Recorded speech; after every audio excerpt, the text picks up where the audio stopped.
All right. Thanks, Jeremiah. Isn't Jeremiah a great host?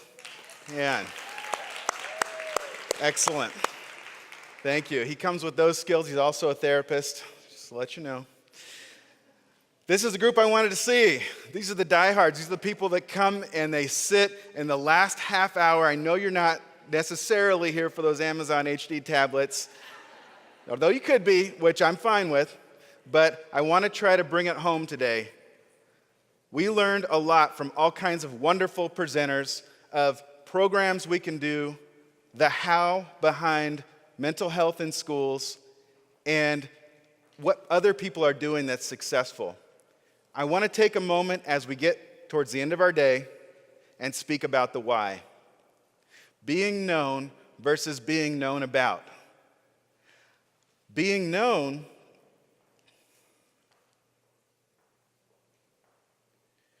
is more like a resume. Being known about is more like a resume. Being known about, you can think of it as maybe something you put on social media. In fact, take a look around you right now. You can look at the person next to you or maybe a person at your table, if you're at a table, and you know a little bit about them already. But you don't necessarily have a deep connection with that person. And what I want to talk about today is the effect on your mental health and our students' mental health when we choose being known about over truly being known. If being known about is a resume, then being known is a relationship. We might have more ways today than ever before to be known about. And what you can see if some might be surprising to some people, it may not be. But last year, over 2,000 parents were surveyed by Common Sense Media, and what they found was that parents of 8 to 18-year-olds spend over 7 hours, almost 8 hours a day in front of a screen. That's more screen time than the average teenager, as you can see. So, when we talk about being known and being known about, we also have to talk about a human need that we all have, and that is to connect on a deep level. That is to be known totally and completely, to have a safe relationship where there's room to heal and to find out who we truly are. Deep connections can reflect back to us our value as a human being. Likes on Facebook cannot. Sometimes it feels that way, and for a lot of our students who grew up in what's been called Generation Like, often think that being known about and being known are the same thing. And what we're seeing is an effect on their mental health. Searching for identity in a culture that's obsessed with fame and achievement can often leave a teenager or a student feeling isolated and confused. They may think they're getting this deep personal need met through social media, or maybe even through texting a friend. But what we know from the research is it's not the same.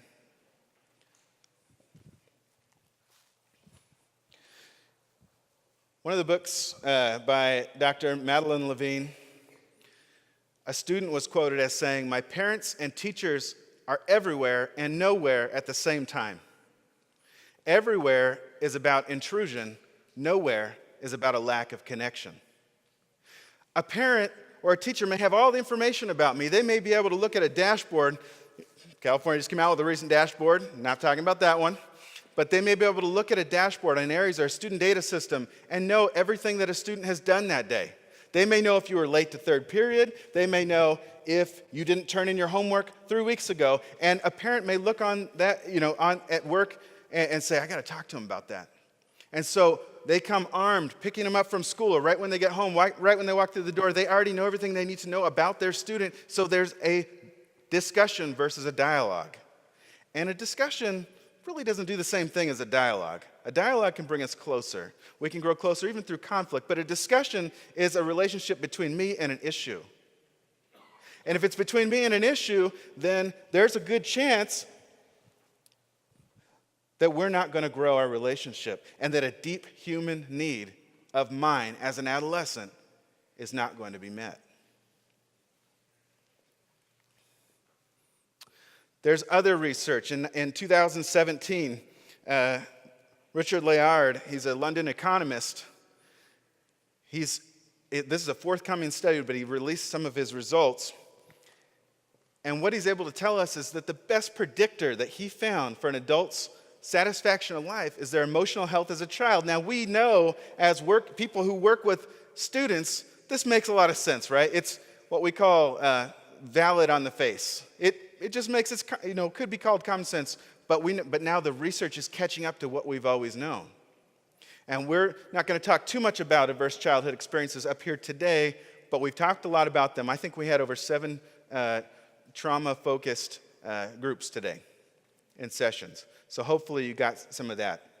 But right now I'm going to continue what Vic talked about at lunch, and that is the pressure, some of the pressures that are facing our students today. Not only the pressure to look good all the time, to be famous, to get likes, and these are all things that don't necessarily fill us up inside. They don't necessarily meet a human need. Certainly not a lasting one. I might get a quick hit of dopamine from something that happened on social media, but that's not like sharing a meal with somebody, is it? And that's not really in what might be my most important stage of human development. I may not be getting all the skills that will help me throughout the rest of my life. This is especially important to me. In researching this talk, I found out that Richard Layard's full name is Richard Layard, like Baron of Highgate or something like that. But which tells me even more that this is the research he's doing is probably even more credible because he's royalty in some part of the world. But I loved when I found that. I was like, no way. But this is Oliver. Now I have to check my emotions here because this is our 3-year-old. And for years, as a school counselor, then as a therapist, I sat in my office and I listened to parents talk about the pressures and the expectations they were putting on their children. And I thought, I got my job fairly young, and I thought, that's not going to be me. I thought my self-esteem, my desire to be known will never be connected to my child's. 2 years ago, I have a friend who teaches a play therapy class at Sacramento State University. And really, only 3-year-olds to 8-year-olds can go. But the friend asked if we would send Oliver, so we did. He was only 2 at the time, but what we got back 2 years ago was this information from a real professional at Sacramento State, who I respect on a very high level in play therapy. She said that Oliver was way ahead of his time, that he talked better than some of the older students who were there, right? His language skills were just phenomenal.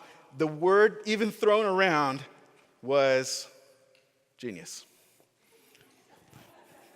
When I heard this, I have to admit, I felt a little prideful. I don't think I've ever been called a genius, but at least someone I was like responsible for, had. And so it's a little early to tell, I know. Last year, actually this winter, we were called back again towards the end of the semester. And I think, and my friend Elizabeth said, can Oliver come again? He did such a great job last time. And of course I said, of course, yes. Not really knowing what my motivation was. It was a Saturday morning, and I worked hard that week, but I said, no, we got to get him to Sacramento State. So we drove all the way down there, and we're waiting in the waiting room, and there's older students around. Oliver's not having a very good day. He's feeling a little sad. I'm okay with that because I'm a cool parent, and I don't have anything to prove.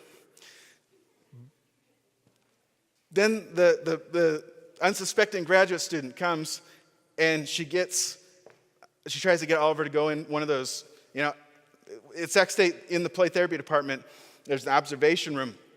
And the rooms are maybe the size of half of this catwalk here and shorter. And so they're very small, and there's a huge two-way mirror. Oliver won't go in without me. He won't say a word to the graduate student, and I find myself feeling a little nervous. And I think, okay, well, at least when we get in there, surely he's going to show everyone what a genius he is, right? I didn't, and just so you know, I didn't know this was happening at the time. And I'll tell you when I found out. I found out when I couldn't leave because he kept crying, and I was sitting in the corner in a big winter jacket in a very narrow room, and as you can see, I'm not a narrow guy, so there is about this much space for the graduate student who can't believe I'm in there with him, and there's a huge two-way mirror of the judging eyes of some other graduate student or professor or whoever I can't even see behind there, seeing my son not act like a genius, and all of a sudden, I realized I was sweating over Oliver's performance. And so for me, that was a reality check. Remember? I was never going to do that. And I was right in the middle of it. And I had nowhere to go. I had like 2 inches on either side of me. And I just had to sit there and deal with it. So upon some introspection, I realized that all 3-year-olds have bad days.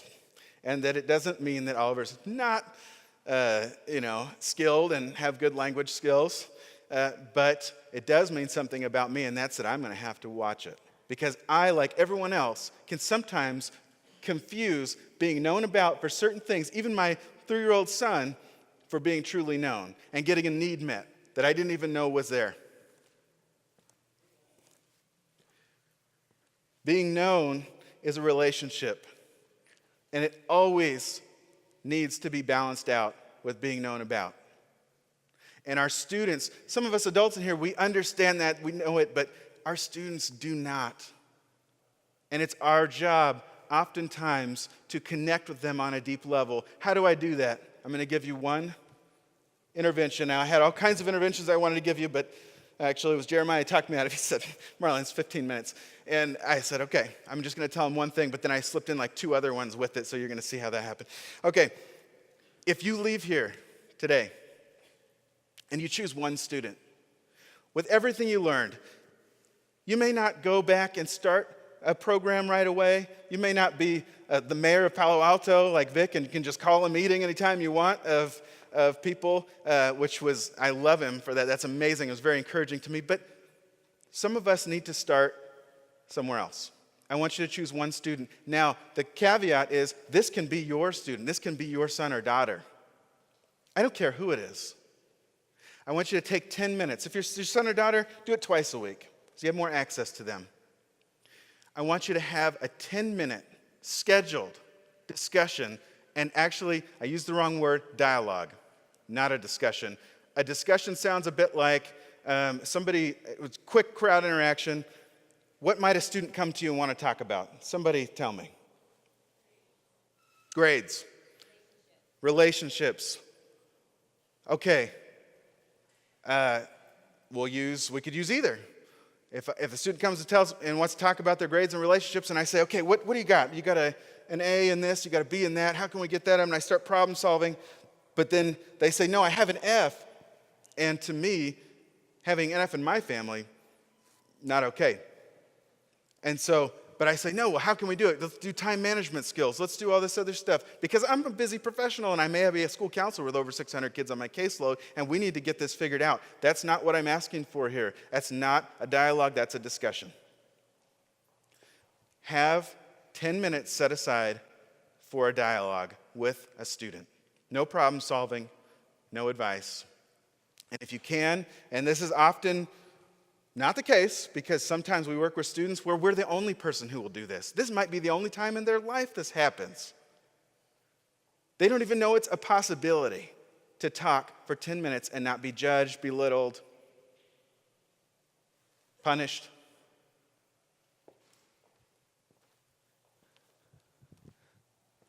But if you can, engage a parent or a trusted adult to do the same with this student. And if you've learned one thing today, It is. And I want you to take this back with you because this isn't something that just your students need to know.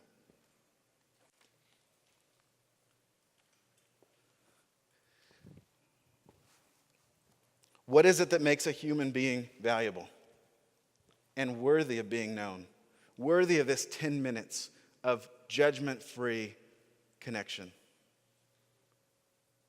What is it that makes you worthy of the same thing? I want you to take a second and remember, if you have kids, the first time you held your child, a newborn child in your arms. When you saw them, you were overwhelmed. You knew that this was the most valuable thing on earth. Not because of what they do,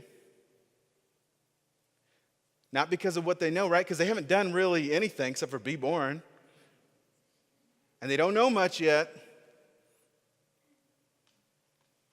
Certainly not because of what they have and all the things they've accumulated, likes on Facebook.